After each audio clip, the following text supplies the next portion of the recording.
Yo, yo, yo, what's going on, faithful? It's your boy Mike from Nothing But Niners Crew. And we are here. We are back. Bring you guys another fun-filled episode. Today, we are going to be evaluating the 49ers 2019 offseason, including the draft, guys. So this might be a long one. Strap up, strap in, and pay attention. Before we get down to the nitty-gritty, we want to thank you guys for checking us out here. All right, if this is your first time at YouTube, hit the like and subscribe button. If it's your first time checking us out on the podcast, make sure you subscribe there. Also, give us a 5-star review, okay? Guys, check out the website. It is www.nothingbutniners.com. All right. You're going to see some articles written by a couple of great people over there. You're going to see our social media handles. Our Twitter and our Snapchat are Nothing But Nine, ERS. Our Facebook and our Instagram are Nothing But Niners. I personally on Twitter am 49ers Mike _NF. My man Nick is here. He is 49er Faithful 365. And my man Tony is here, our resident GM, NJ Niner Fan 499. Fellas, what's going on? How y'all doing over there? Good. That's great. I'm happy that you're doing well, man. Doing well. What's going on with you? Not much, man. Having a long day. Worked a normal day for the first time. Then I raced home to take my son to see Avengers, and I'm back, man. We jump in the house and get ready to do this show, man. You know. Yes, sir. What about you, Tony? What's up, man? Just getting ready. Talk some football, and going on vacation tomorrow, so it's gonna be a long ass day for me. Kind of tired, but I'm ready to talk. Here we go. We're going to knock this thing out of the park. This is really a draft review, but some of the draft stuff is going to incorporate into the other offseason moves that the teams made. So we didn't want to just call this a draft review. We want to make it all encompassing. So if we do stray over to the things that were non-draft, it's not outside of the topics that we can discuss. So, all right. Let's get down to this, man. Guys, your overall thoughts on the draft. I know we did the long videos and we were live and we've had some time to step back. And I don't know if you guys listen to podcasts or not. Some people are doing their reviews and everything like that. Now that we've had some time to soak in what the 49ers have done in this draft, just some general thoughts. Either one of you guys can fire off right away. But let me know what you guys think of this draft class and what you're expecting from it. I thought it was a productive class. We went into the draft with needs at edge, needs at receiver. We needed a new punter, competition at tight end. And I think we, in my opinion, I think we plucked 1, 2, 3 starters out of it, one major chess piece, and added depth at linebacker and tight end. Again, it's early. These guys haven't taken the field yet. It's all projection, but overall, I think it was a pretty successful draft. Lynch showed that he can move up and down. He worked the draft board. Actually, he moved down once and traded a player away for an extra pick to move up into the 5th round from the 6th. But most of all, it was a pretty good draft. Interesting draft. Yeah, I mean, it was pretty interesting for me. I was a little upset, obviously, with the Jalen Hurd pick at first, with that 3rd overall pick in the 3rd round, I should say. But as well as the punter, that kind of threw me off. But after looking at both these guys, watching more tape on both of them, I think that Hurd will be a fill-in great with Kyle Shanahan's type of offense, being able to utilize him as a tight end and sometimes slot receiver, running back, things like that. He's pretty big, 6'5". What was he, 226, I think he is. He dropped down to 226. And then the punter, watching more and more tape on this guy when I was going to put a highlight video together also, this guy had like 30 punts that pinned inside the 20. He averages like 48 yards a punt, 48.6, I guess you could say. He has a very unique way of punting, and then he does a lot of fake punts, which is something I'll be looking forward to see if the Niners do often, or in situations like that. He ran a 4.55, I think his speed was, the punter, so that's kind of interesting. At first, I was upset about where we took them, but looking back now, like I said earlier on a show before, we only had 6 picks at the time. You go in, you evaluate what you have. It's not saying that where you're taken is necessarily the wrong or right position. It's just based off of team needs and where they think they can get you, and if they don't think they can get you with the next pick. So overall, I mean, it was a good draft. We'll talk more about that getting into it, but overall, I'm satisfied. Absolutely. It's hard not to be satisfied when the team not only comes away with like best player available, but best player available also coincides with your team's biggest need. Nick Bosa was arguably the number one player in the entire draft if you take away the quarterback position. And he also was the need for the 49ers. I mean, that right there is huge when it comes to draft grade. And also, we always like to discuss, the latest news and the most breaking news and most recent 49er news. And since we're talking about the draft, I'd be remiss to say, the Niners have already had a player signed. The first player of the 2019 NFL draft was signed, and the Niners were the ones that did it. It was 4th round pick, Wishnowsky. Is that how you Wishnowsky? Just like how John Lynch said, I'm just going to call him Wish. Yeah. So the punter is signed. He is the first player of this entire draft class to sign his deal, which is pretty impressive. How do the Cardinals not have their Kyler Murray contract already written up and ready to be signed? You know what I mean? I don't know. I thought that was strange, but I'll take it for what it is. I don't think there's any other 49er news. We can talk about the rumors that came out really quick, and then we'll get back to the meat and potatoes of this all. Bleacher Report, Matt Miller reported that there was a little riff or tiff going on between Kyle Lynch and John Shanahan. Kyle Shanahan and John Lynch. You did what I did. I always do that shit. So when you guys heard it, everyone kind of reacted different. So I want to get your guys' initial reactions when you read the headline and when you clicked the little article, because it was only 2 paragraphs. What were your guys' thoughts on it? Let's go backwards this time. I know we started with Tony last time. Let's go backwards, go with Nick and then Tony. My first impression was it was bullshit, and I straight tweeted it as soon as I seen it. Matt Miller has had a vengeance against John Lynch ever since we hired him. Is he connected with the 49ers? Yes. Excuse me. But I don't believe a thing that comes out of his mouth anymore. He's more of a Niner hater. And then, to go and see and read that little article and talk about how, John Lynch is trying to take control, doesn't allow, Kyle Shanahan to do what he wants and things like that. Kyle Shanahan wants somebody in there that he can do more. I just don't believe it, man. I really think that there is a huge bond between these two.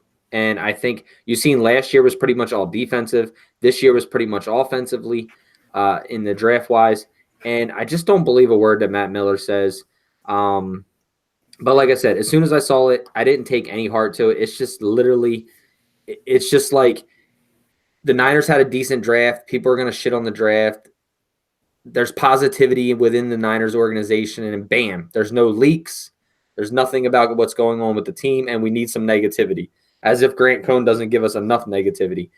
But needed some negativity in there, and it fuels this fan base, man. And that's what drives me nuts the most, is because people automatically read it and then just assume that it's true, and just Twitter was going off the world. And so I just pretty much just quote tweeted it and said, I call bullshit. And that's pretty much how I felt. All right, Tony, how'd you feel about it? I know we were texting about it off and on throughout the morning. So let's get your initial reactions on it all. I'll be honest, when I saw it at first, I was nervous as shit because everything is going so positive. We had a good free agency, had a good draft, and now things are progressing. Finally, his team is intact, and we're ready to make that next step. And then, boom, this shit happened. So I was nervous at first, but then once Mayoko released that tweet saying bullshit, I was like, all right, we're good. Yeah, so I didn't buy into it when I first heard about it. I was, you see the headlines, and headlines are always they grab you. But Matt Miller, since joining Bleacher Report, has gotten really lazy with a lot of his stuff. And I feel like him being a 49ers fan, he knows how sensitive this fan base is. And when I say sensitive, this fan base is extremely reactionary. You say something about us, we are coming at you, whether we agree with you or we disagree with you. This fan base is going to respond. You're going to get clicks. If you say something about this team, we're going to read it and we're going to reply immediately. And I think he knows that. I noticed that this article was supposed to be a behind the scenes of the draft. It only included 2 teams. And there were teams with very large markets. And there's no coincidence that one team was a West Coast team and the other one was an East Coast team, you know? So I don't think that I think that this was a calculated move. And I will say this, you know, and so you step back and other people get to chime in. And, you know, we heard about what Mayoko said and things like that, what Coach said, Shanahan said.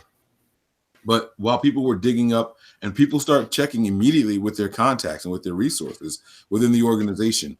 And what we found out was, well, at least what I found out, I don't know how many people heard this, but the 49ers scout, their roster, their contracts are up in May, which is, you know, tomorrow.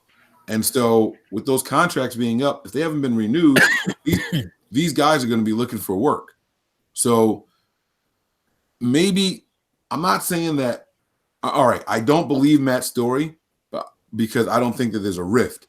But maybe Matt did get a word from someone who thinks they're not going to be brought back, and now maybe he's a little disgruntled towards the organization. Maybe someone did call or text Matt and say, "Oh man, there's some drama going on over here in the front office," because that person feels like their job isn't secure and they might not be brought back. Just, you know, some sour grapes, so to speak. I'm not sure if that happened, but I don't believe that there is. I don't believe there's any kind of rift. I don't believe that there is any kind of contention amongst the people in the front office.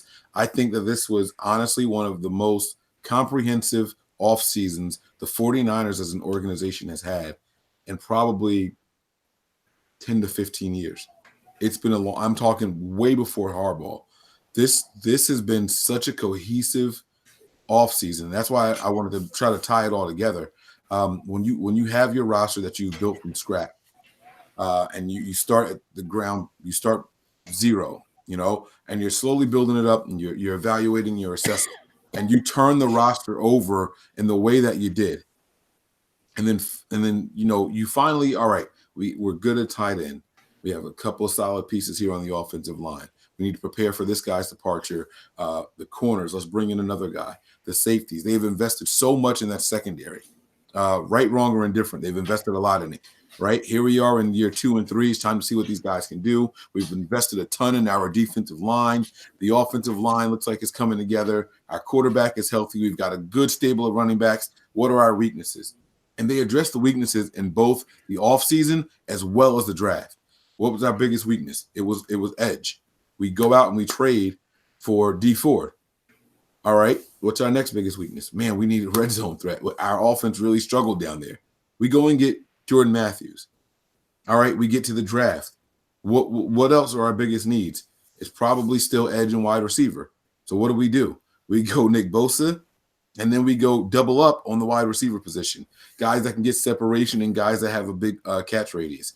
Red zone targets. This team seemed to be working so in sync and so well together that I find it hard to believe that they're just not on the same page.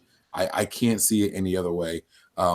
Down to getting what a lot of people devalue a lot, but they took the opinion of the special teams coach and the scouts that help special teams and drafting a guy in the 4th round in the punter.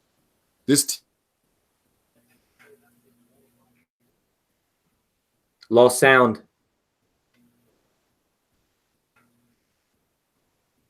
Nope. Did you check your wire?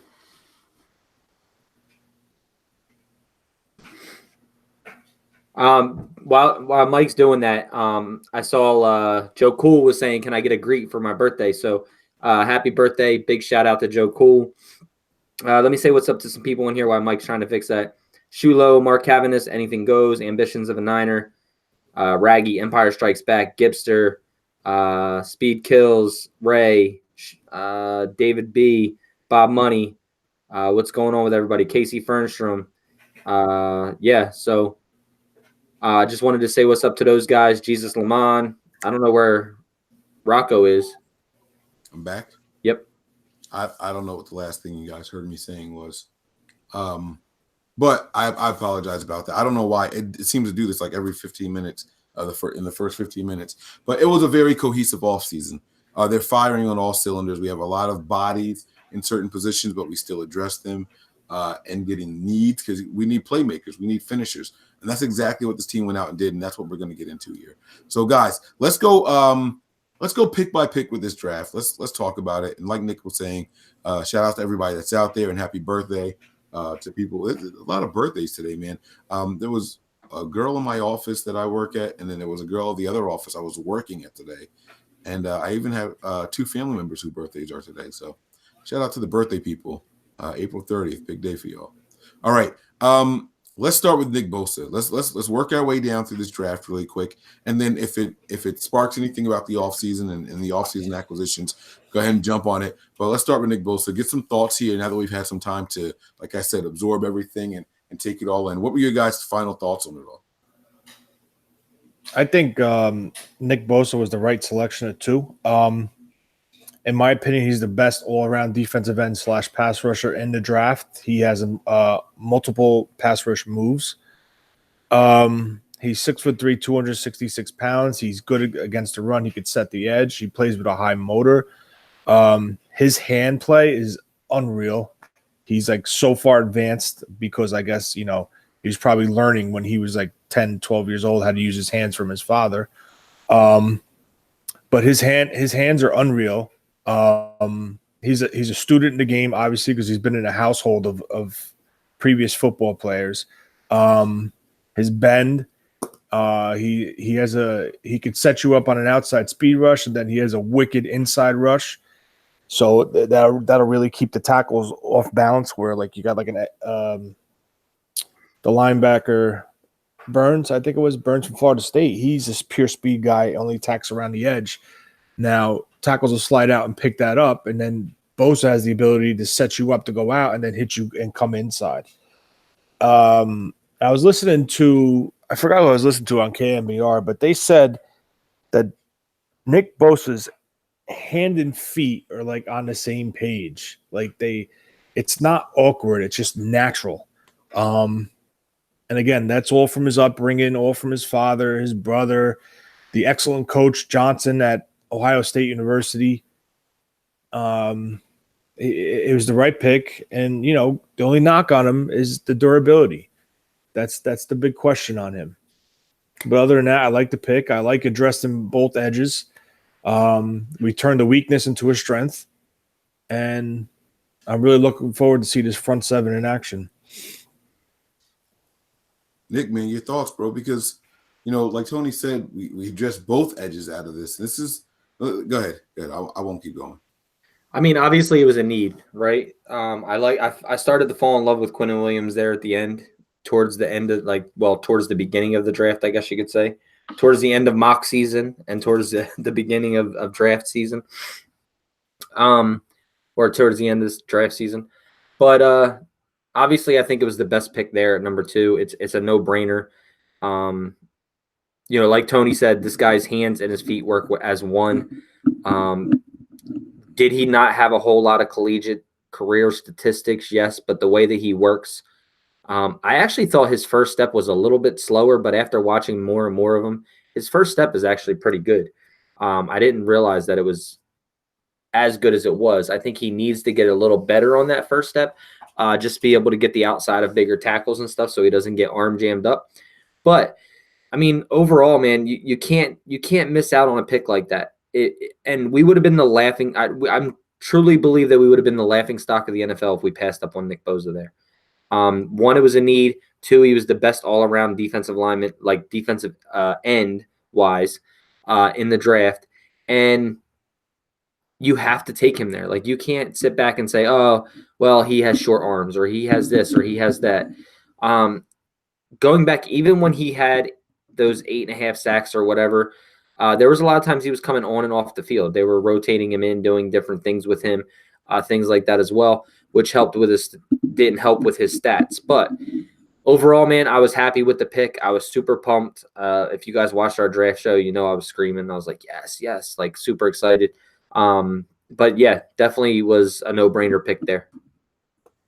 Yeah, for sure, man. Like I said, BPA and a need. It's a double win right there. And, the Niners have to do that anytime they get a chance. Anytime they get a chance to do that, that's the direction you go in. You absolutely do it.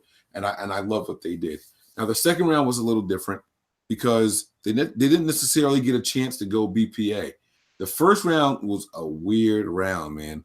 A lot of good talent dropped out of the first round.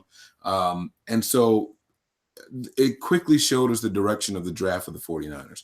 This was not a BPA. This was 100%. This is what we need, and this is who we like at that position. And we're going to get our guy. We don't care if you call it a reach or not. And, I'm so glad. Hopefully, this is the last time we have to discuss the draft. But there are a lot of things that were happening that I just did not like. I don't like people calling things reaches. And it's like, because if you let's use the Raiders for example, right? Raiders had the number 4 overall pick, and they selected Cleveland Farrell, right? But people were saying, oh, they probably could have got him later. You can't force the trade down, number one. And number two, if he's not going to be there guaranteed by your next pick, it's not a reach to take him there if that's the guy you want. You take They were actually trying to trade down to 13 from 4. And they couldn't. And the trade fell through, so then that's when they took Cleveland. That's what Mayock said. Yeah. Right, but that's my point. So, when people say it's a reach, like, if you can't guarantee that player is going to be there before your next pick, it's not a reach. That's you getting your guy. So it's going to come up again later on. And a lot of people thought that Deebo Samuel was a reach also at 36. But at the same exact time, I can't tell you how many of those Draft Network mocks I saw with Deebo Samuel going to the 49ers at 36. But you turn on social media, you open it up and you're reading things, and people are saying that it was a reach. It's not a reach. It's not a reach, guys. So, so let's talk about the acquisition of Deebo. I'm going to kick this one off. When I hated it. I hated the signing at the time because it was so obvious. It was broadcast. When we knew Eric Armstead was going to be the pick way before he was a pick, and we knew Solomon Thomas was going to be the pick way before he was going to be the pick, and we knew Buckner was going to be the pick way before he was going to be a pick. Those drove me crazy. Listening to that and watching the mock drafts, just know for a fact that was what was going to happen, and then it happened. I hated those drafts. This year was worse because it happened in 2 rounds. Everyone knew it was going to be Bosa and Samuel. Like, everybody knew Deebo and Nick were going to be the guys here. And I was like, come on, please just change it up a little bit. Please just change it up a little bit. It didn't happen that way. And so I was against the pick. I was against it because I knew that people felt like the 49er roster of the coaching staff fell in love with him at the Senior Bowl. And I felt like that should not be reason enough to make you draft somebody. Little did I know that they would tap that Senior Bowl well 3 times in this draft, but we'll get to that also. When I had time to settle down and look at it, Deebo was going to be a hell of a chess piece here. We needed to dominate in critical situations. You've heard John Lynch and Kyle Shanahan talk about we need closers. Closers are not just on the defensive side of the ball. They're not just guys that can stop an opponent when they're driving down the field for a game-winning drive. They're also guys on the offensive side of the ball who can get open and get you those critical receptions, guys that can move the chains or even have clutch hands on a 2-minute drive while you're marching down the field. And that's exactly what we got here in Deebo. This guy is someone who can beat man. He's going to find the soft spots in the zone. He's got strong hands, and he's physical as hell. You're not going to tackle him by just trying to shoulder tackle him. He's a physical guy that's going to take full advantage of what you're giving him and more. And so I really, really, really like this signing. He is an offensive closer, and we need that. We have guys out there who we know are clutch and they can run their routes to pristine ways. But Shanahan taking let's use Trent Taylor as an example. Trent Taylor, it's 3rd and 8. He'll run a fast 6-yard route. He'll get open. He'll get the separation, but there's no guarantee that he's going to break that tackle. There's no guarantee that he's big enough to stretch and reach that first down. If Deebo runs that same exact 6-yard route, I have 90% faith that he's going to get that extra 2 yards that is needed to convert and keep the chains moving. And so he's an offensive closer. He's a guy that when the game is on the line, he can get separation and get open. I absolutely love it. So I'm going to stop there. 2 closers in 2 rounds. Nick Bosa and Deebo Samuel, and then not to mention what we did in the offseason, and D Ford. 3 closers right there. I'm absolutely loving it. The floor is yours. Tony, you want to go first this time? Yeah, I'll go. I agree with you. I agree with a lot of things that you said. Actually, everything you said. Deebo Samuel is a very talented wide receiver, and I really think that week we had him at the Senior Bowl really put him over the top as far as their board for ranking the wide receivers in the draft. They tested him. They tested him that week. They put him to a workout. They watched his practice skills. They probably came down on him hard to see how he would react. They played him preliminary majority at the Z position, where he's going to be playing at the next level, taking Pierre Garçon's spot. And they liked him. And I told you guys when we were talking about the combine, you saw Shanahan standing behind him, every rep going versus Rock Ya-Sin and all the other cornerbacks, and he was just absolutely smoking them off the line. That is a talent that you can't teach. You have to have that ability to do that with speed with your feet and stuff like that and shiftiness. But basically breaking it down, he's 5'11", 215. He's 4'4" guy or 4'5" guy. He's a good route runner. He creates separation. His footwork is phenomenal. He is very dangerous after the catch, especially on slants where he averaged 31 yards a catch while running slant patterns. Again, I'll say it, that week was huge. I remember we talked about it and saying the advantage that's going to give us. Well, we got a receiver, we got somebody else from it.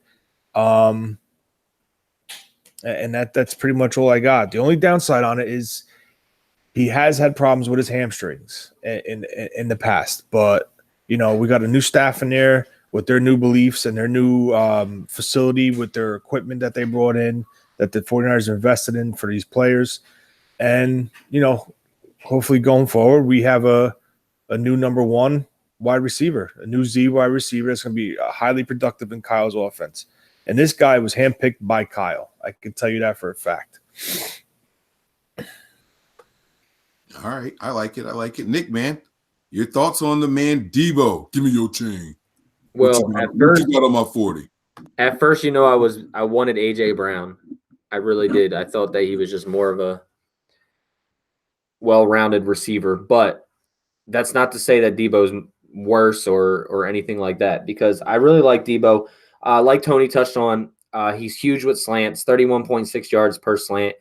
This guy does not. He broke 30. I think it was 22 or 32 tackles.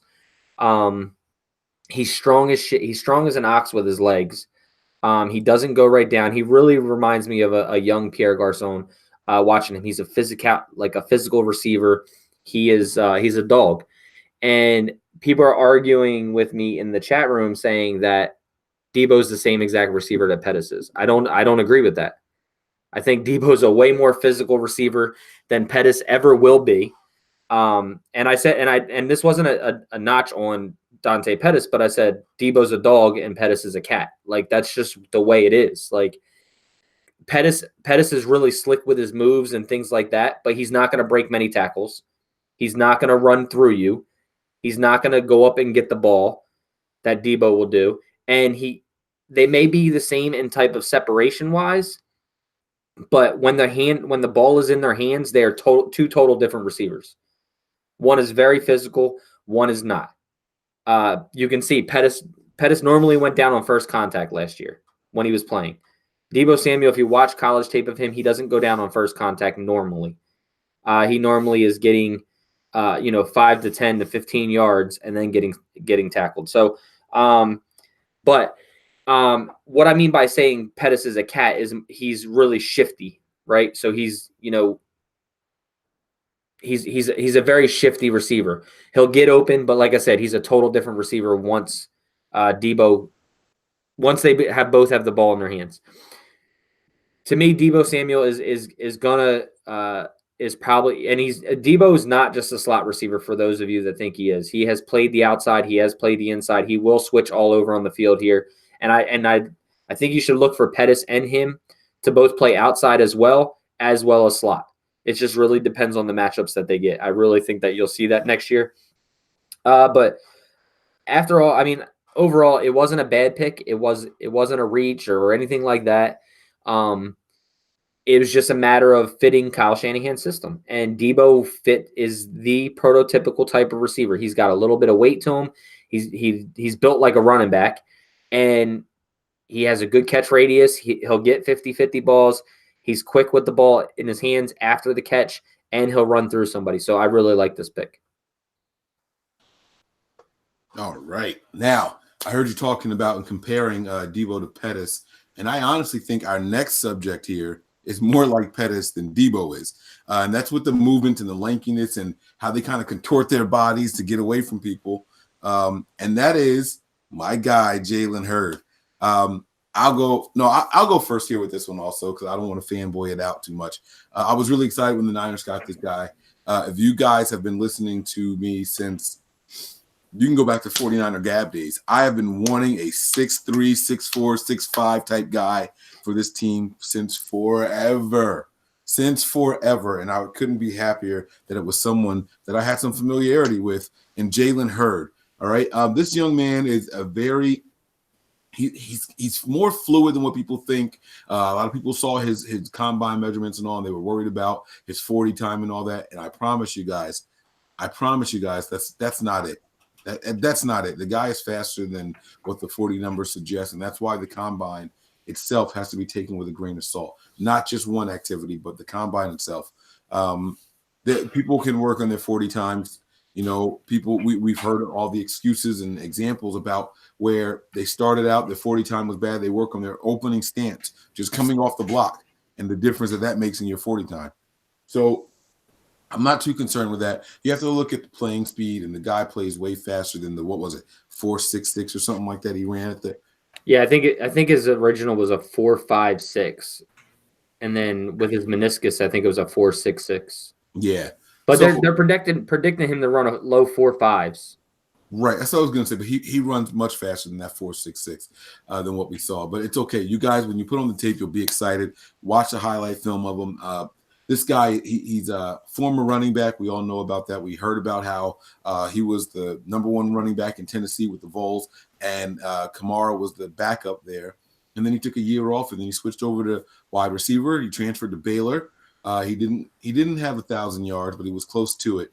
And the guy is just he's like I said, so fluid. He's a decision maker. He's also a good return man. That tells you about his vision in the open field. These are all things that get you really, really excited about this guy. And I can't wait to see what Shanahan can do with a piece like this. Again, guys, addressing needs. The biggest weaknesses are suddenly becoming strengths. Now we have another guy who can get you the ball along with George Kittle in the red zone. Another 6'4 plus guy that's out there. And then you also think back to who else we signed in the offseason in Jordan Matthews. This team is addressing needs and hitting it hard. And not only are they hitting it, they're shaking the dice and doubling down on it, baby. I really, really like that. So I'm going to stop fanboying it up. I'm going to give it to you guys. Take it away, fellas. I like Jalen Hurd was selected number 67 overall in the third round. Just remember that number, because I'm going to get to a little story afterwards. He's 6'5", 225. He's a great athlete. Mike touched it. He was a running back. I think he was a 4-star recruit out of high school. As a running back, he was a 5-star recruit out of I don't remember what high school it was, but he went to Tennessee. Running back, he had Kamara. He was ahead of Kamara, and being a big guy, he being 6'5", it's hard to be a running back at 6'5" with only weighing 225 pounds. He's not like a Brandon Jacobs or a Henry with Tennessee. So with that being said, he suffered a concussion at Tennessee, which kind of popped a light bulb in his head. Maybe I should try to switch to wide receiver. Tennessee did not want to switch him to wide receiver, so he sat out a year, like Mike said, and transferred to Baylor. When he went to Baylor, he had to learn how to run routes. Granted, Baylor doesn't have a large route tree. It's very simple. But he learned, and he actually, when we drafted him, I was kind of like, wow, this guy's really raw. But I watched some tape on him, and he's not a bad route runner. He creates separation instantly when he comes off the line in the slot. In my opinion, he's got great hands. He catches the ball. He's not a body catcher, pure hands catcher. And Kyle, this is a true chess piece to Kyle. We spoke about this numerous when we added Tavon Coleman to the backfield or McKinnon to the backfield. You could spread out wide, 5 wide, and then all of a sudden shift, and now he's your running back in the backfield, and he could run the ball. But I don't want this guy running the ball every play being 6'5" because they'll just lay him out cold because he can't get low enough. But that's besides the point. He's a lot better route runner than I thought he would be at this point in his career. He could play the running back, the slot, the wide receiver, the tight end. The only real knock on him is he doesn't know a full route tree being at Baylor. He creates separation instantly. And going back to that number 67 pick, when Kamara was drafted, New Orleans traded up to the 67 pick to take him. The Niners took him, Hurd, who was ahead of Kamara, at number 67. So maybe we got something good on our hands. All these draft pundits are saying he could be the steal of the draft if everything works out. I'm on page with them. I just want him to get a little more refined in his route running skills and being able to run a full route tree with Kyle's offense. Well, you got a perfect guy here to teach him that because Marquise Goodwin came over and everybody's like, what's he going to do? He just runs just a straight, route. But he's actually gotten a lot better with running routes. He's actually not that bad with running routes now. I was not big on this Jalen Hurd pick at all at first, and you guys know that from watching. Like I said, I came back. I stayed up till like 5 a.m. that night after draft, watching more and more tape on him. I think he played a little bit bigger though at running back. I think he was at like 235 or something like that when he was playing running back. But the kid is swift on his feet. He's got real good patience. He's got good vision. The only real bad thing that I saw about him is blocking and downfield blocking. He's going to need to get better at that, especially in this offense where receivers need to be blockers in this run offense that we run. He's going to need to get a little bit better in his downfield, open field blocking. But that's all teachable. It's all coachable stuff.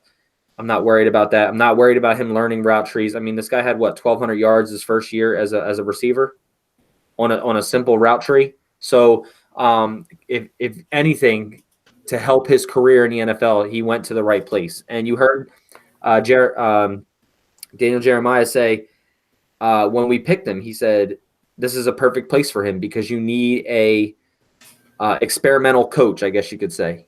I forget what his exact word was. Does anybody remember what his exact word was? I don't, but I was going to correct you. He only had 946 yards. Oh, it was only 946 yards. Was it 1,200 all-purpose yards maybe? Yeah, that's probably it because they used him as a running back and stuff. At times too, yeah. Okay, so still almost 1,000-yard receiver his first year as a receiver. And I know he ran the ball still in Baylor too as well here and there. It wasn't much, but he did run the ball as well. But Daniel Jeremiah said something when we drafted him. He said that you're going to – a creative coach. That's what it was.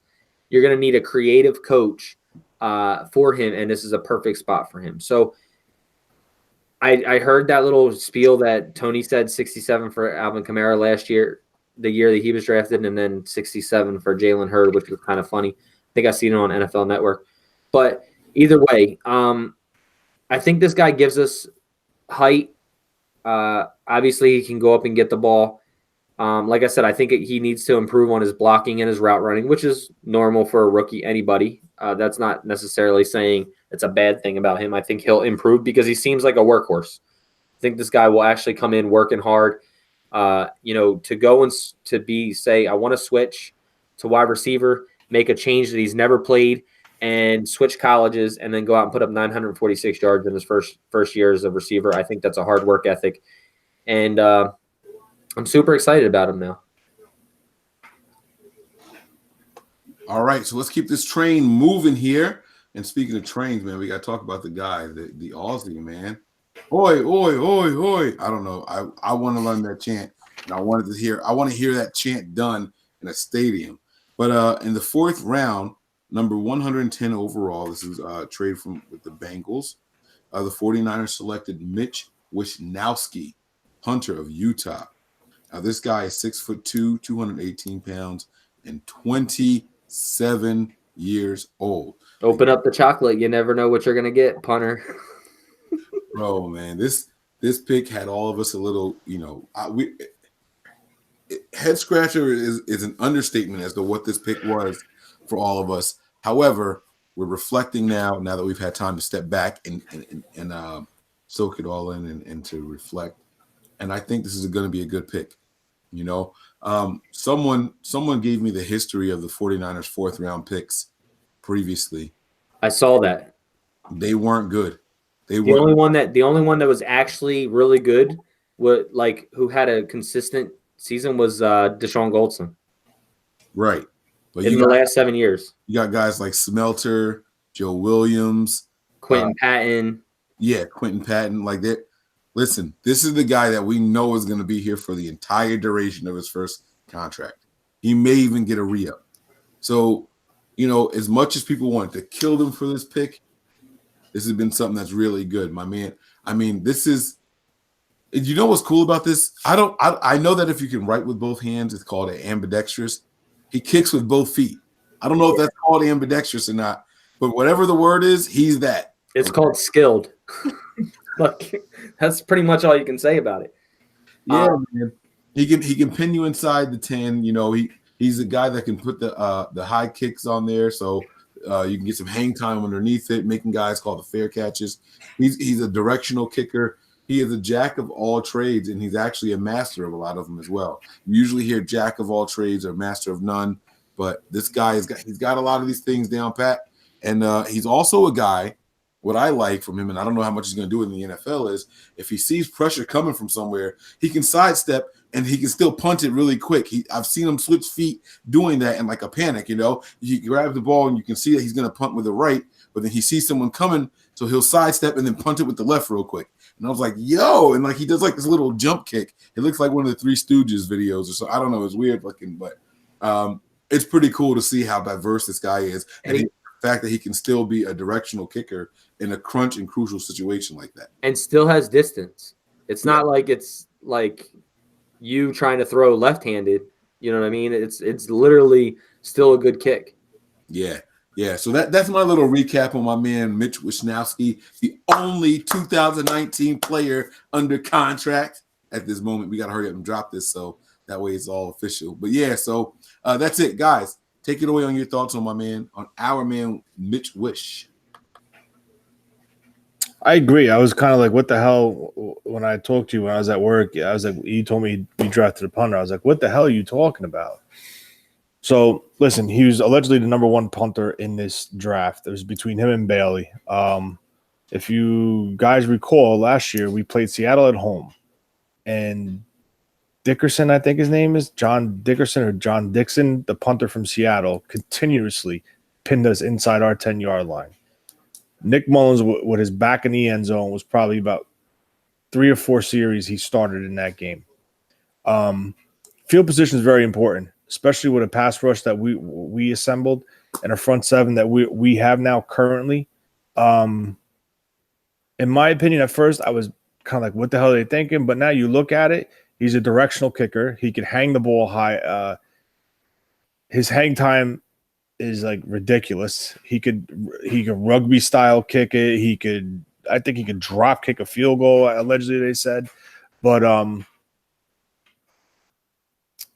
I think this is important because field position is huge. Now, let's say this team gets out hot and we have a big home game. Let's say the Cleveland home game on Monday night.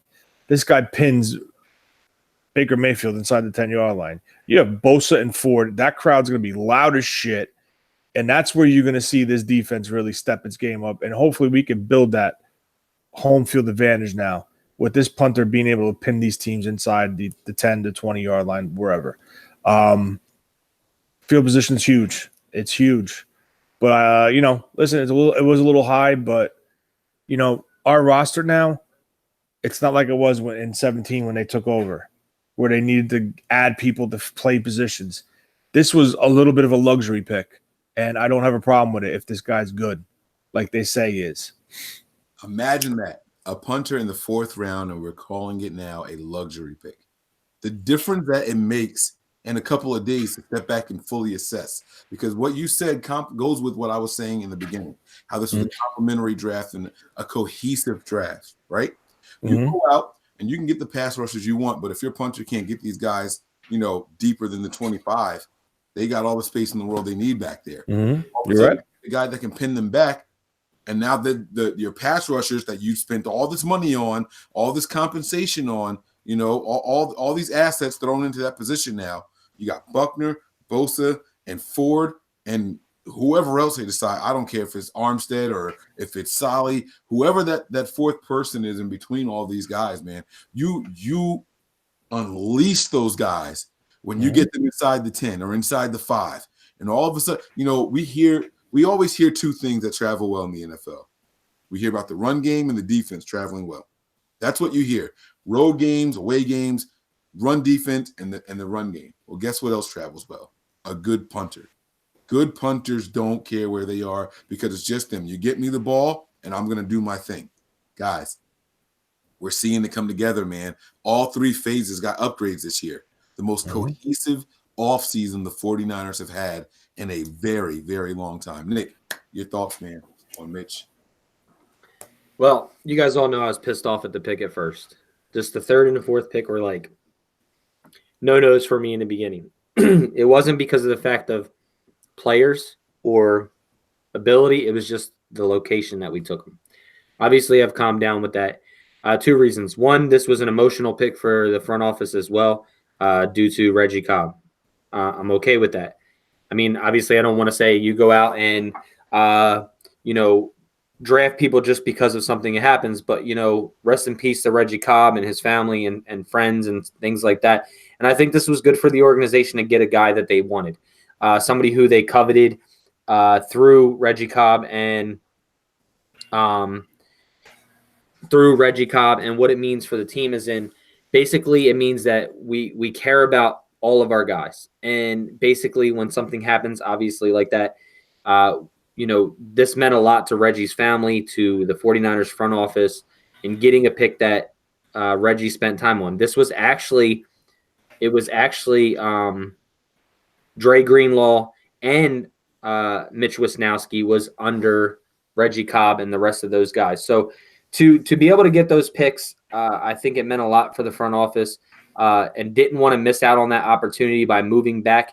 And then, the special teams coordinator, Cobb, he really liked this guy. Lynch said that Cobb would leave his imprint on this draft. This is how they honored him. So they did that. They left that imprint on this team going forward by getting a guy that Cobb wanted, which I salute them for that. And it's, I'm sure that the family appreciates it. I'm sure the team notices it and appreciates that as well. But going off of instincts, at first I was a little upset until I heard that. But then watching tape on this guy, like Mike said, he kicks with both feet. He runs a 4.5. He does a lot of punt return or fake punts. He also does a lot of different other things. He can switch feet. He can definitely pin you between the 10, from the 20 on.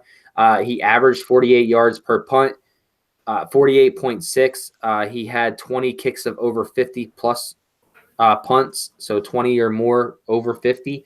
It really depends on. Now the way that they punt there was a little weird. They had 3 guys in the back with like a wall. He had like a couple punts blocked.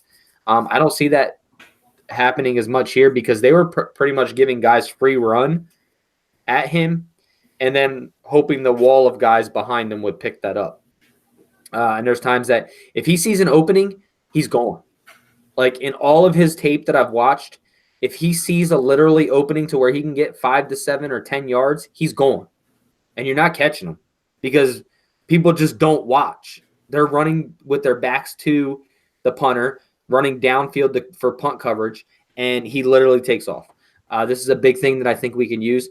I think it was Stefan in our room the other day or today. He put in some numbers. He said that the 49ers average starting last year after punts, the teams were averaging starting on the 31 to 35 yard line. And then he gave us Seattle numbers. I forget what the numbers were. I think they averaged on the 21 yard line with their punts. So this guy is kind of in the same as what's his name, Baxter. I think that's what the punter's name is over there in Seattle. I think it's Baxter. I'm not sure what the name is, but he was just saying these numbers. You think about a 10 to 15 yard difference is huge in field position. So that's what this guy does consistently. He doesn't shank punts. He literally, go ahead, Mike. That's forcing a team to get another first down. Oh yeah, every single time. A first down is not something that comes easy in the NFL. Not against a good defense. That's forcing a team to get an entire other first down.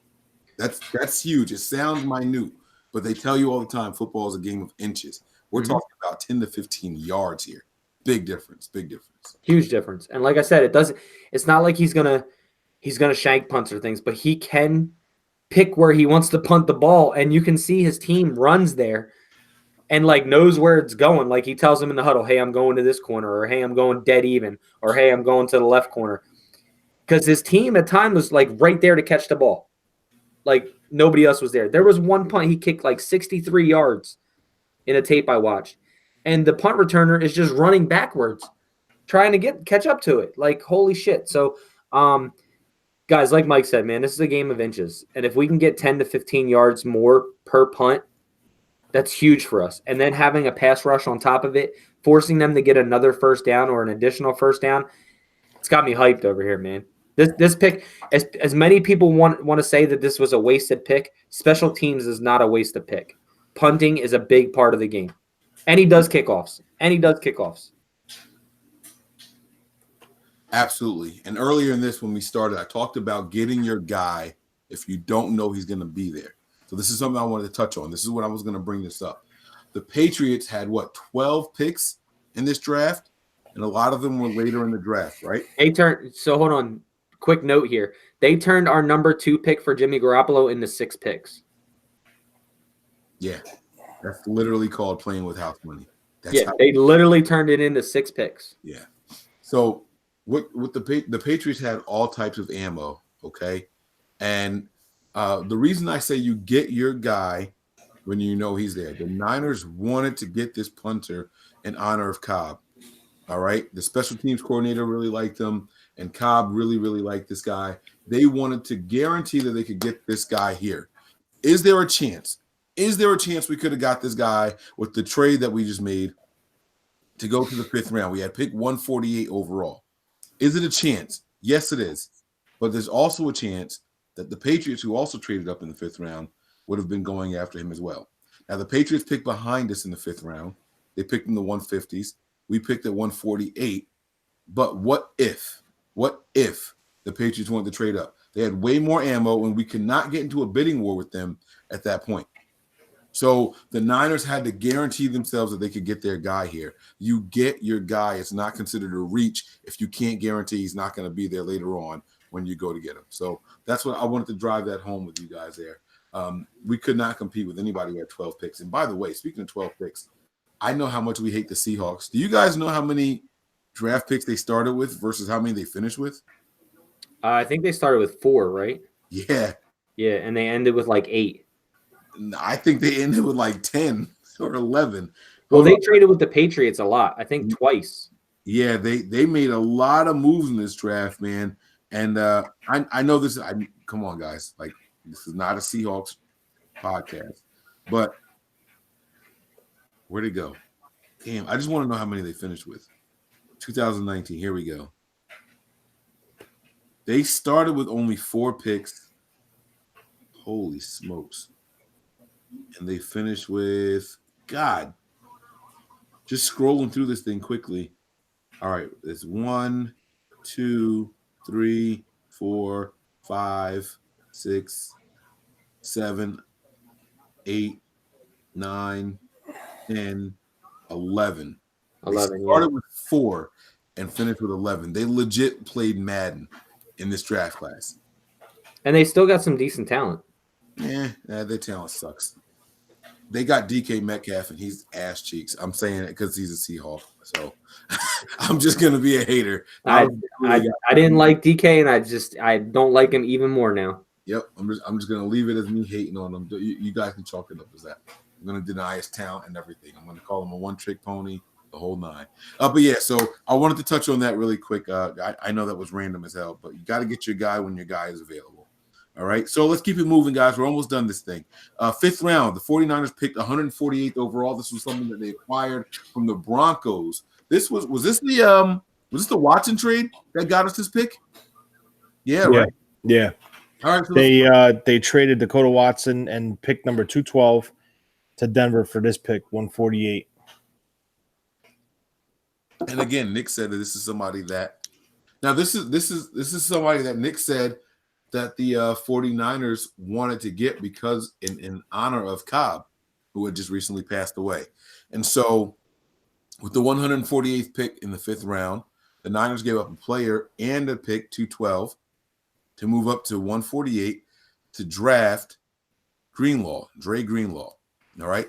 5'11", 237 pounds. He's a linebacker. He had 300. Mike.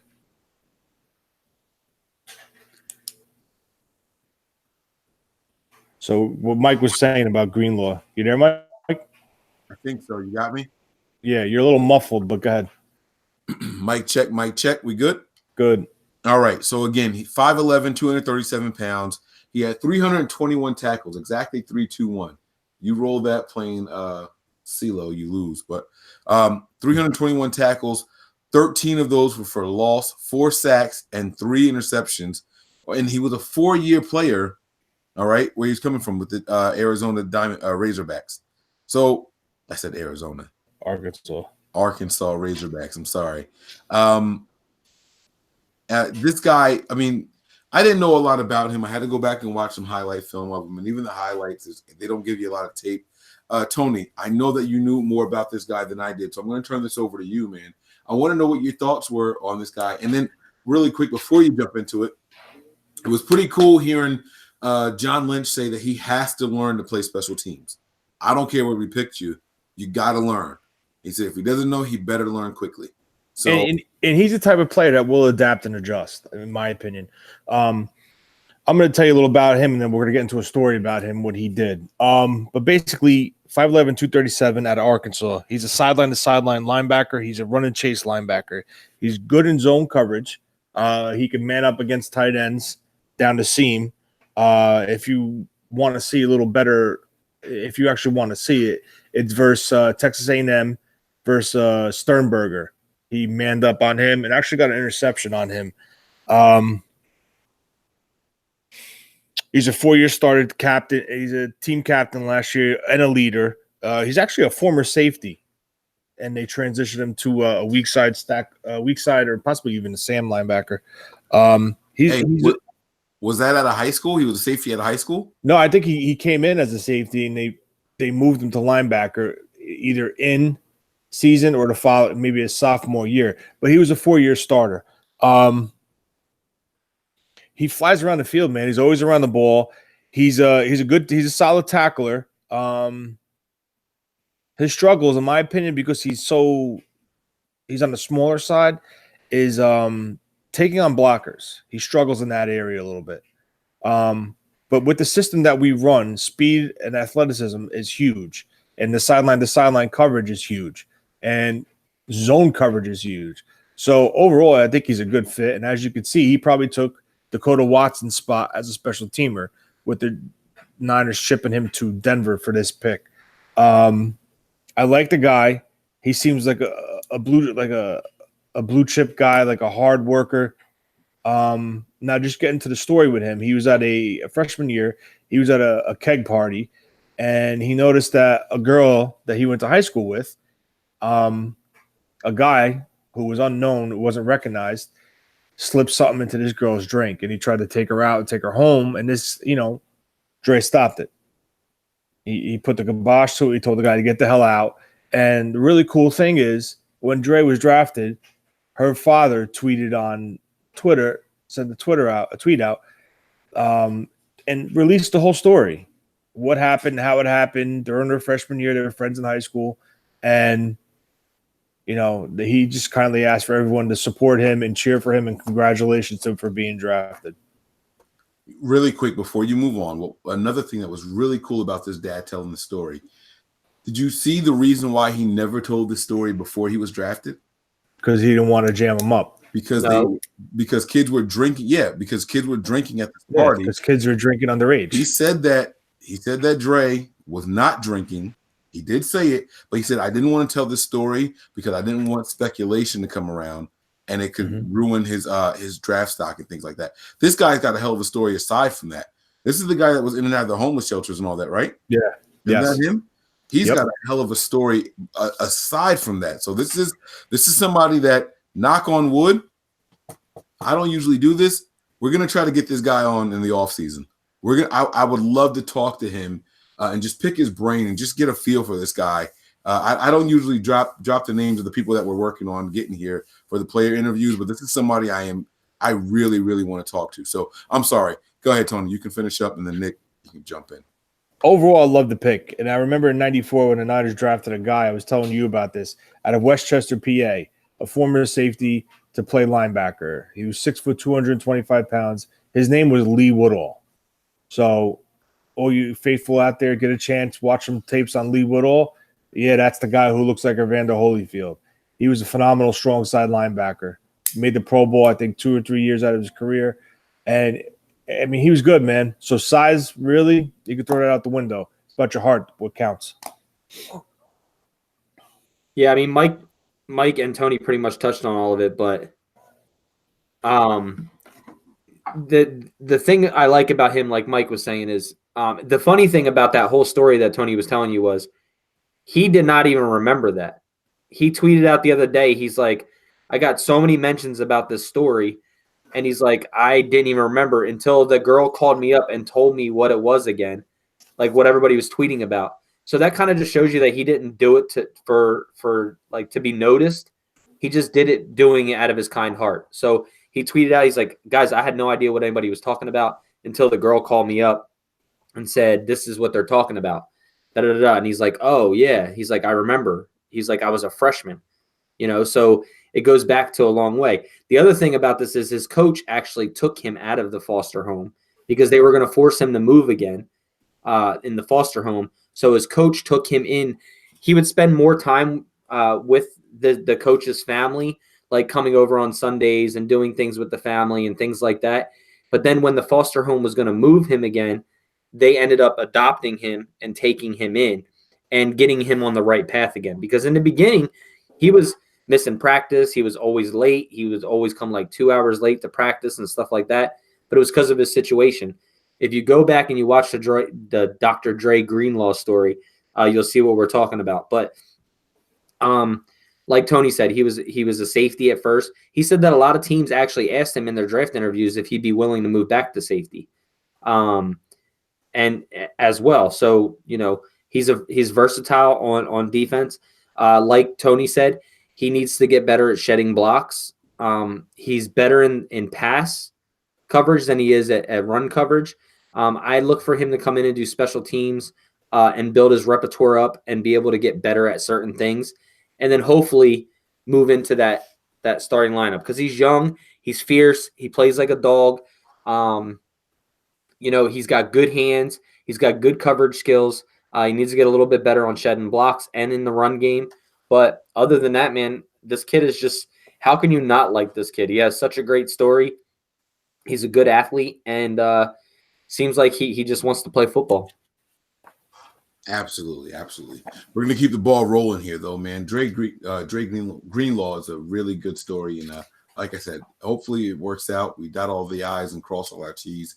We'll be able to bring him to you guys here on this YouTube channel in podcast form also. But I'm hoping that we can. I see some questions coming in. They're really interesting questions, but we're not going to address them right now. Just guys, stay tuned. We are going to do a podcast with how we would deploy these players that the 49ers have brought in.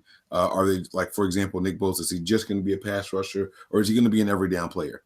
Things like that. Jalen Hurd and how to use him because he's such a chess piece. We will get into all that stuff later on, I promise you guys, but we're not going to do that right now. We're going to keep this thing moving, okay? The next draft pick by the 49ers was in the 6th round. Here we go. This is my guy.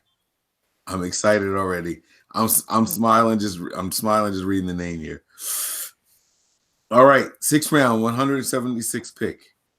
The 49ers select Caden Smith, tight end from Stanford. If you guys know, I hate John Lynch picking Stanford guys, but there were 2 players that I was accepting and expecting John Lynch to pick. One was the punter Bailey, and the other one was Caden Smith. All right, I won't go first here. If one of you 2 want to go first, take it away. If not, I'll jump right back here. Go ahead, Nick. I saw you to go. Come off of mute, Nick. There you go. Ooh, I can't wait. I love this pick. Actually, during our draft, we were talking about who we would go next, and I actually brought Caden Smith's name up and the tight end position. And this kid is he's slow. He's very slow. He's a 4.95. He ran. He's not like a speedster. He's not a big guy, yards after catch.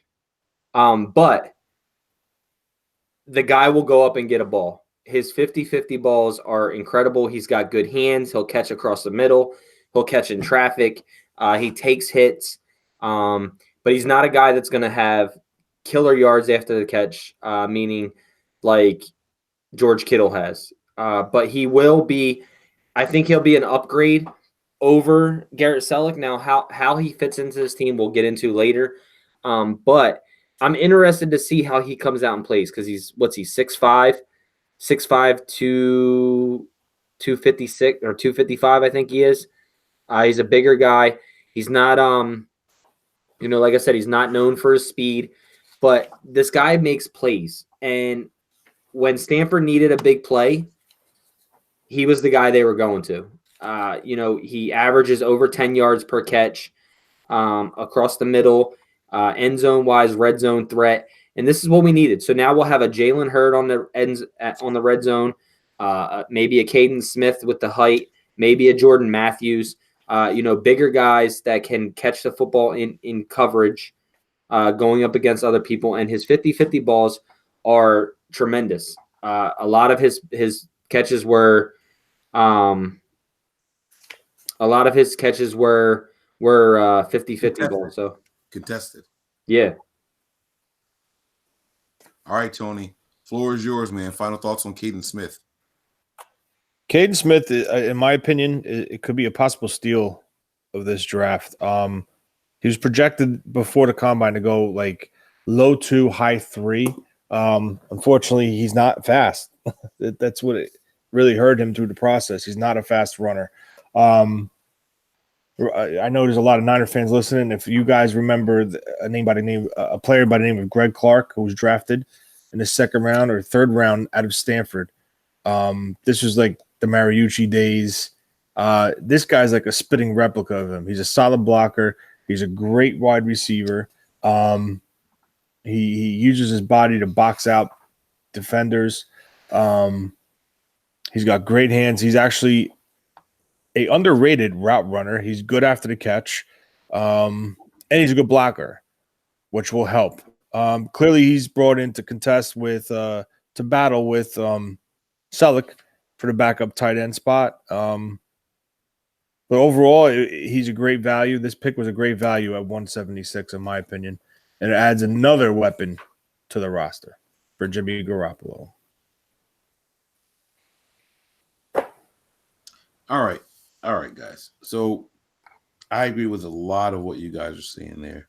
I want to try to find a player comparison for him. My brain tells me that Caden Smith is Greg Olsen, but this Greg Olsen, not when Greg Olsen first came out 42 years ago. I'm talking about Greg Olsen the last 4 years. Okay. He's a lot slower than what he was, and that's what he reminds me of now. I think if Greg Olsen were to run a 40 time now, it would be very similar to what Caden Smith is. But he's still got consistent hands. He's a good route runner, and like Nick was saying, he's a contested catcher. I like Caden Smith a lot, guys, a whole lot. If you follow me on Twitter, 49ersMike_NF, you guys remember that I posted a couple of positions, my top 5 there. And Caden Smith was one of those top 5 players for me. He's someone that the 49ers need. You know, you don't have to run fast. Get in the red zone and be a threat. Someone that we can put, 21 personnel or 22 personnel, whatever you want to do, and get him out there with Kittle. You know what I mean? Someone that is going to give us that red zone threat in addition to it. I would love to see that happening. So that's what I'm hoping for.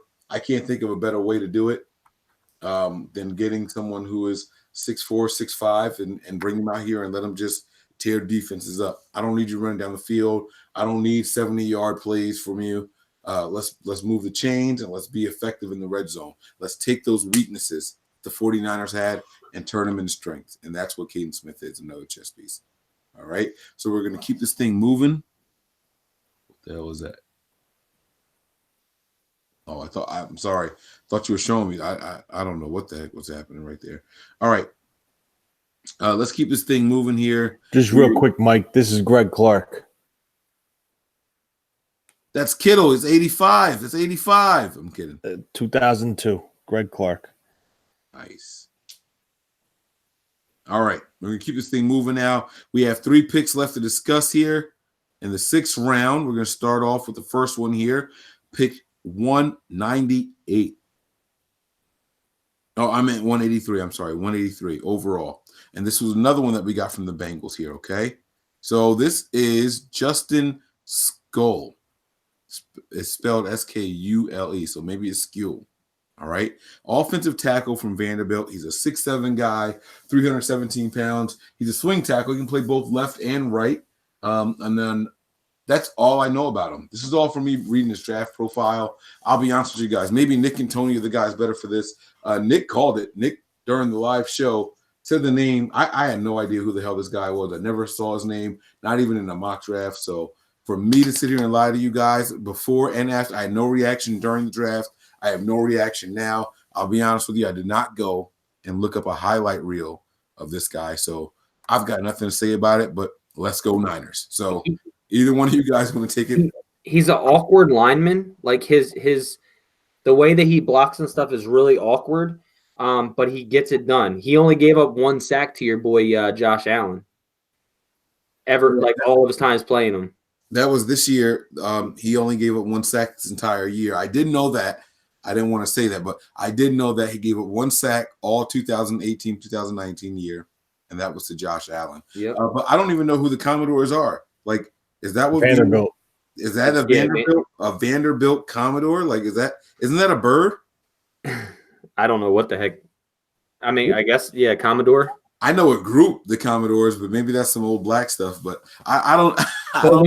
When you watch this guy, he's really awkward as hell. Like just the way his feet move, like he's just really. It's unorthodox, I guess you could say. Really unorthodox, as in, but he consistently gets the job done. So why did you call him to us then? Because you said it on the live stream. Like you said it before the call came. I thought he was the best lineman at that time that was left there. Like from what I watched. Huh? In the 5th round, you thought he was the best lineman.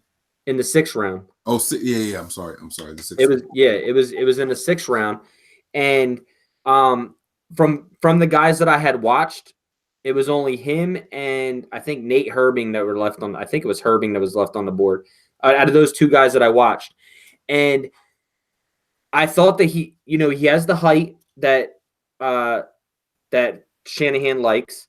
The hands are a little bit smaller than normal, but the way that he can swing from left and right tackle, and I think he played guard. Like in high school, I think he played guard, so he has familiarity with that position. But then watching him, just the way that he can get out off the line and move to the second tier was good. His pulling was good because he actually would pull at the tackle position, which was really rare that I seen. But like I said, his footwork was really unorthodox, but he consistently battled and just worked his tail off. So out of what was left on the board, I thought that he was, if we were going offensive line, that he would be the pick. In my eyes. I had no clue they were going to pick his name. No clue.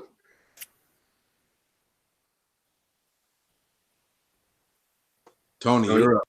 I'm sorry. Yeah, basically 6'7", 315. He's a big athletic tackle. Play right, left side. I had never heard of him when they announced the pick.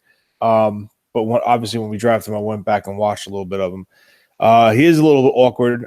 But the one thing is, his hands are good. He's got a good punch. He allowed 1 sack to Josh Allen. It seems like he could be a good fit in his own scheme because of his athleticism.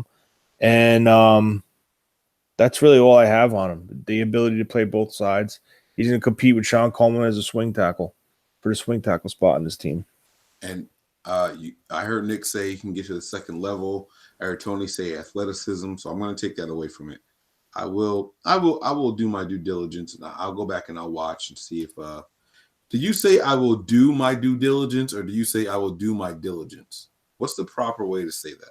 I will do my due diligence. So you have to say, because it's D-O rather than D-U-E. Right. Okay, I get it. So due diligence is a phrase, not a word. Okay. All right. I'm sorry. I know that's random as hell, but things like that bother me all the time. I know. All right. I'm sorry, guys. All right. I will do my due diligence and do some more research, and I'll have a better recap for you guys at a later time if you want my personal opinion. But we're going to keep this thing moving here. All right. We're going to move on from the Vanderbilt prospect who was taken 183rd overall and move on to the 49ers pick that was 15 picks later at 198 from the Bengals. This is Tim Harris Jr. Cornerback of Virginia. This one was fun because I praised the 49ers this offseason for not going after the Seattle mold, the 6'1", 6'2" guys, and I praised them for going out and getting Jason Verrett, right? This guy was the 49ers getting back into their Seattle mold. You know, this is them going for the 6'1", 6'2" guys. We saw them do this with Richard Sherman. We saw them do this with Ahkello Witherspoon. We saw them do this with what's the other guy's name? Is it Moore? Yeah, Travarius Moore. Travarius Moore. You know, we saw them get into that bag, and they got away from it with Jason Verrett, and I was really happy for them. I even gave them credit for bringing back Jimmy Ward, you know. But here they go with the 6'2" guy, 197 pounds, coming from Virginia. And I didn't know much about him either. He posted 36 total tackles and only 2 interceptions, but that's as a senior in 2018, okay? I talked about the Senior Bowl. He was another guy that was at the Senior Bowl, right? So he is the third guy that the 49ers drafted that was at the Senior Bowl. The 3 guys, if you don't know who the 3 guys were that the 49ers drafted that were at the Senior Bowl that they had the pleasure of working with, number 1 was Deebo Samuel. Number 2 was the punter, the 27-year-old guy. This dude is old as balls. He's 27 years old, our punter. He was the other guy, Mitch Wisnowski. And then here you have Tim Harris. All right, guys, I'm done. I thought it was Dre Greenlaw that was there. He was there too. So wait, we drafted 4 guys? Dre Greenlaw was on the North. The North remembers. That's Game of Thrones. Never mind. All right. I don't watch Game of Thrones. That joke did not go over well just now. All right. Go ahead, guys. Take it away. I don't have a scouting report on And Hurd showed up at the Senior Bowl. He just didn't play. He didn't play also. Yeah, so it seems like, look, you go to the Senior Bowl and the Niners are hosting, they're getting you. Hurd, Smith, Wisnowski, and hopefully we ain't hosting the Senior Bowl again anytime soon. Now, I will say this. I know we said that the 49ers did not get to work with him because we had the South team, but the 49ers did. There was a day that you get to switch. You get to switch rosters. And so maybe they got a chance to know Harris a little bit more on that one day of the Senior Bowl practice week. So, guys, have at it. The floor is yours. I know Tony's running out of time, so Tony, take it away first, and then we'll bounce. Yeah, Tim Harris, 6'2", 195 corner at pick number 198 from Virginia.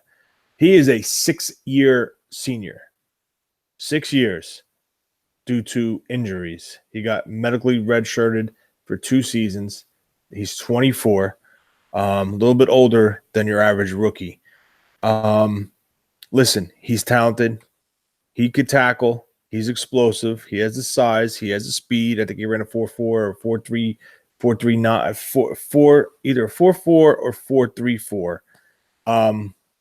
I can't remember what it was, but he's an explosive player.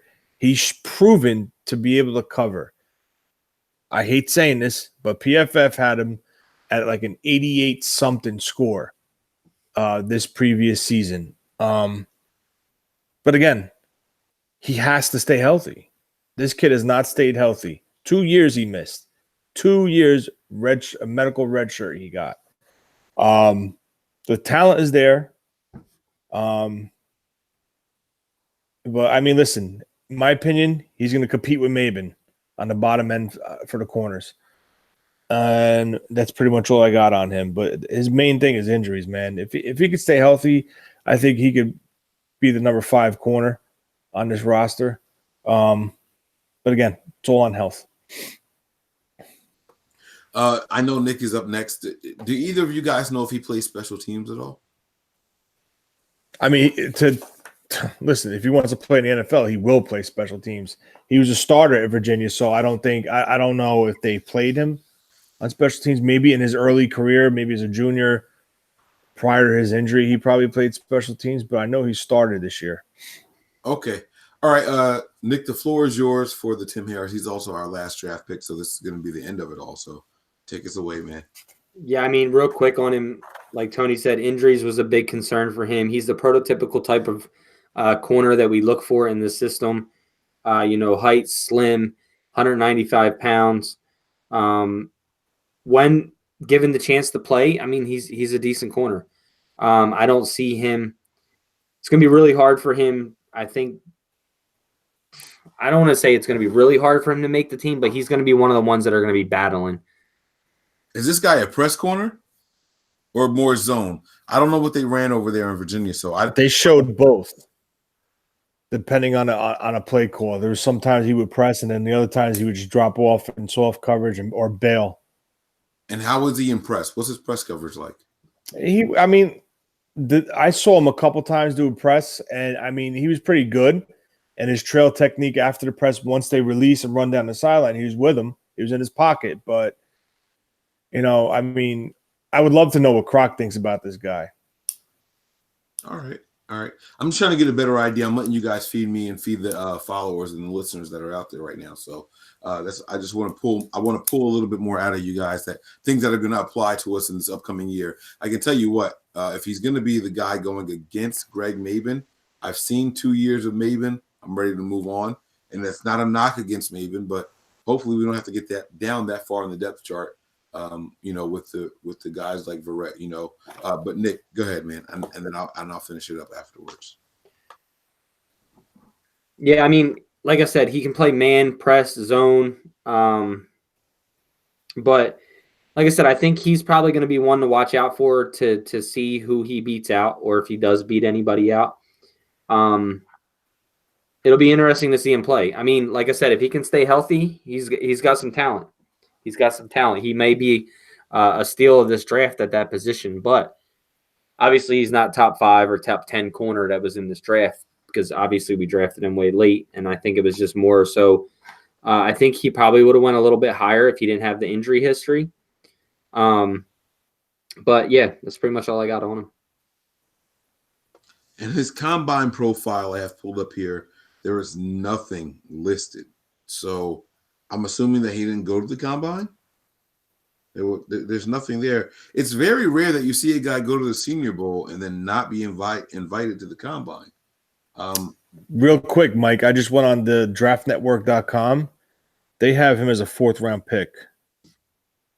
Round grade 4th round. Wow. His red flags are durability. His worst trait is durability. His best trait is physicality. He's a good tackler, powerful snatch tackler, run support, his upper body strength. He could stop the run. Competitive toughness. This dude will beat you up. That's what it says. Seems like there's a correlation between his strength and his weakness, Yeah, acceleration, effective burst, ball skills, high point abilities are top notch. He's a long strider. Zone coverages, he is reactive to breaks as they happen, with a nice twitch. Reactive to breaks, the guy who's always broken. Man coverage skills. He's got a nice reach at the line of scrimmage. He's rangy and off coverage. I like the way he uses his hands. He's highly athletic, likes the upside, plays and turn, run coverage downfield. Yeah, so, I mean, listen, if they're projecting him as a fourth, and like you said, there's no, like, statistics on here from a combine, so I don't know what the hell happened. It's really interesting that he's projected as a fourth, and we got him in the sixth. So, I mean, I guess the Niners are looking at athletic traits and then, physical attributes and just saying, look, this guy should have went here. Let's go ahead and take advantage of it and get him.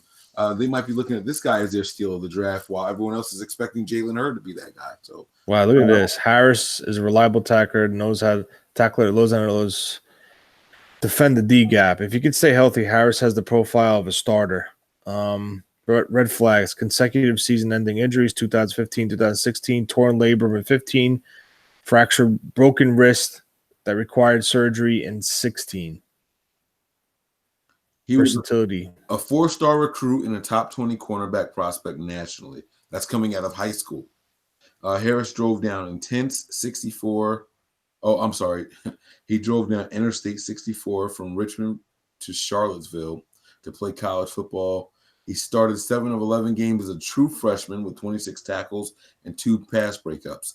And 5 of the 10 games his sophomore year, 19 tackles, 1 pick, and 4 PBUs.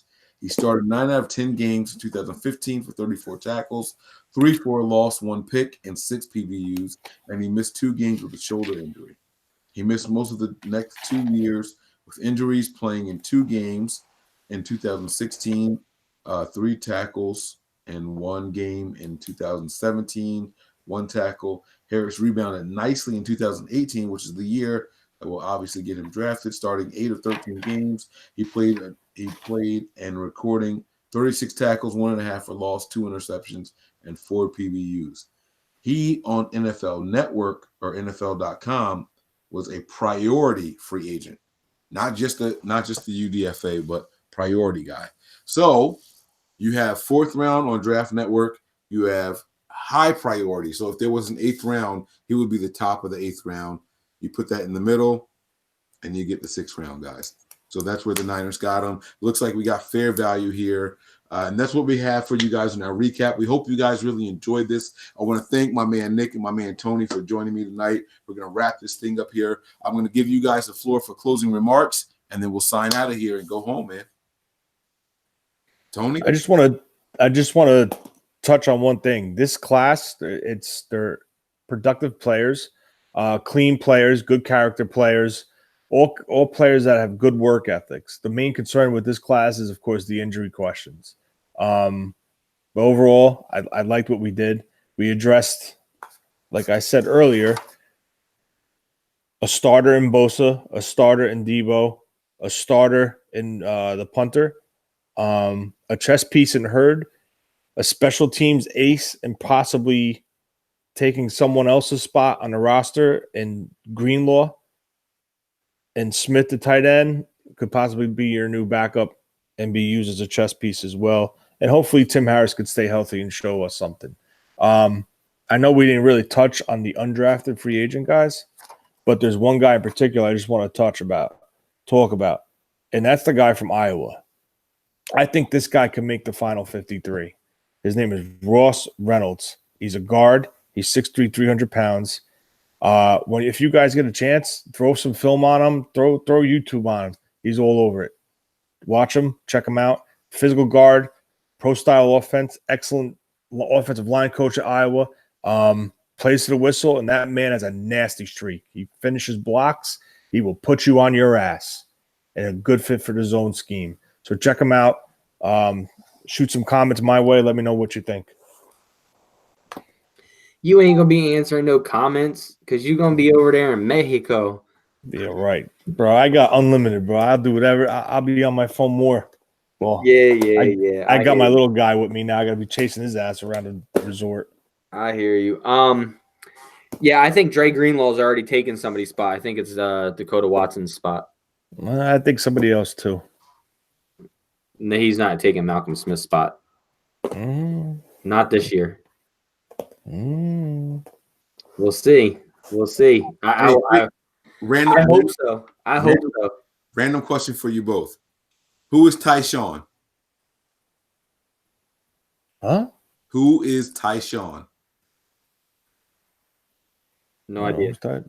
That's Tyshawn? Debo's real name. Debo. Oh yeah, Tyshawn Debo Samuels. Yep. Debo is a nickname that his dad gave him because he was a bully growing up. He was one of the physical kids in the neighborhood, and not that he was physically beating people up, but you know that there's kids that are just bigger than everyone else, and you know you got to tell them, hey, be nice. You have to be soft for people. He started calling him Debo, and yes, they got the name from Friday. It was pretty cool. All right, Nick, the floor is yours for closing remarks, man. I just thought I'd throw that out there really quick. Guys, make sure you give us all a follow on social medias. Tony is NJ Niner Fan 499 on Twitter. Mike is 49ers Mike _NF.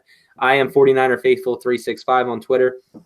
I am actually going away this week as well, going to visit my kids in Florida. So Mike will be holding it down on Thursday and Sunday, I guess. Keep your eyes and ears open for our podcasts that should be coming out. We got a lot of good things coming up for you guys here over at MBN. So make sure you have that bell set for notifications, as well as you hit that like and subscribe button, and give us a follow on all of our social media avenues, Twitter and Snapchat, nothing but 9, the number 9, ERS, Facebook and Instagram, nothing but Niners, all spelled out. Check us out on the World Wide Web, www.nothingbutniners.com. If you have any questions, you got our number. You can send us questions anytime, 628-888-3443. Or you can email us nb, the number 9, ERS, at nothingbutniners.com. You can also reach myself and Mike at nick@nothingbutniners.com or mike@nothingbutniners.com. But, guys, that's pretty much it, man. I want to appreciate you guys all for joining in with us tonight as well. The Niners are heading in the right direction. I don't care what anybody tells you. We definitely got better after free agency and draft this year. And I can't wait to continue to talk about this team, and it can't get here fast enough. But that's pretty much all I got. I would like to say one more thing. You know, the 49ers often are we're trying to change the way and the tone of how this thing works. And a lot of the times you want mature guys, you want to get team captains and things like that. We might not have got a lot of team captains, but I am confident in saying this.